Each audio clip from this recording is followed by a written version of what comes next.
அவங்க பேரு வந்து லரிசா புனேசி.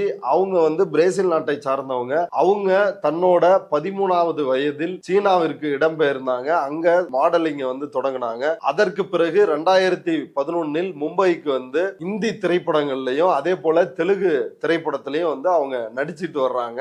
அவங்களுடைய புகைப்படத்தை தான் ஞானேஷ்குமார் வந்து போலியான வாக்குகளை உருவாக்குவதற்கு பயன்படுத்தி இருக்கிறாங்க. அவங்க இது தொடர்பா வந்து ஒரு வீடியோ வெளியிட்டு இருக்கிறாங்க. அந்த வீடியோல இன்னைக்கு சொன்ன விஷயம் வந்து ஒரு வதந்தி. எனக்கு அதுக்கும் வந்து எந்த சம்பந்தமும் இல்ல.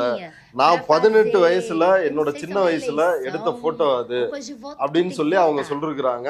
இது என்ன தேர்தலுக்காக இதை வந்து செய்யறாங்களா இல்ல வந்து இது என்ன ஓட்டு போடுற விஷயமா, இது என்னன்னே வந்து எனக்கு புரியல. அதுவும் இந்தியாவில் இப்படி நடக்குது. இவங்க மக்களை ஏமாத்துறதுக்காக என்ன ஒரு இந்தியன் மாதிரி காட்டுறாங்க அப்படின்னு அவங்க வந்து சொல்லிருக்கிறாங்க. அதுக்கப்புறம் தான் அவங்க வந்து செருப்பால அடிச்ச மாதிரி இது என்ன ஒரு பைத்தியக்காரத்தனமா இருக்குது, என்ன மாதிரி கொடுமையான ஒரு உலகத்துல வந்து வாழ்ந்துட்டு இருக்கிறோம். இந்த விஷயத்த பார்த்துட்டு அவங்க ஊர்ல ஒரு ரிப்போர்ட்டர் வந்து போன் பண்ணி, அதுவும் இன்ஸ்டாகிராம்ல வந்து போன் பண்ணி அவங்கள்ட்ட வந்து விசாரிக்கிறாங்களாம்.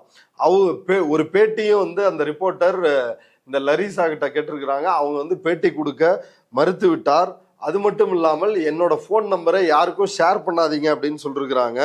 இதுக்கிடையில இன்னொருத்தரும் வந்து அவங்கள கால் பண்ணி அவங்களோட போட்டோ அனுப்பி அவங்கள வந்து தொந்தரவு பண்றதா அவங்க போட்டிருக்கிறாங்க. இது மட்டும் இல்லாம இந்த விஷயத்துல அவங்களோட இன்னொரு ஃப்ரெண்டு அவங்களுக்கு இந்த போட்டோஸை வந்து அனுப்பிச்சிருக்கிறாங்க. அதை இந்த வீடியோல வந்து காட்டுறேன் அப்படின்னு சொல்லி அவங்க சொல்றாங்க.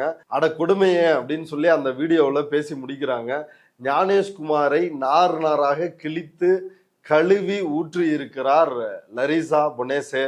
ஆனா இதுக்கெல்லாம் அசரக்கூடியவர் இல்ல நம்ம ஞானேஷ்குமார். ஏன்னா அவர் வந்து மோடியிடம் பாடம் கற்றவர். சூடு சொரணை உள்ள மனிதன் வந்து இந்த வேலையை செய்ய மாட்டான். கண்டிப்பாக மோடியிடம் பாடம் பயின்ற ஞானேஷ்குமாருக்கு அதெல்லாம் இருந்துச்சுன்னா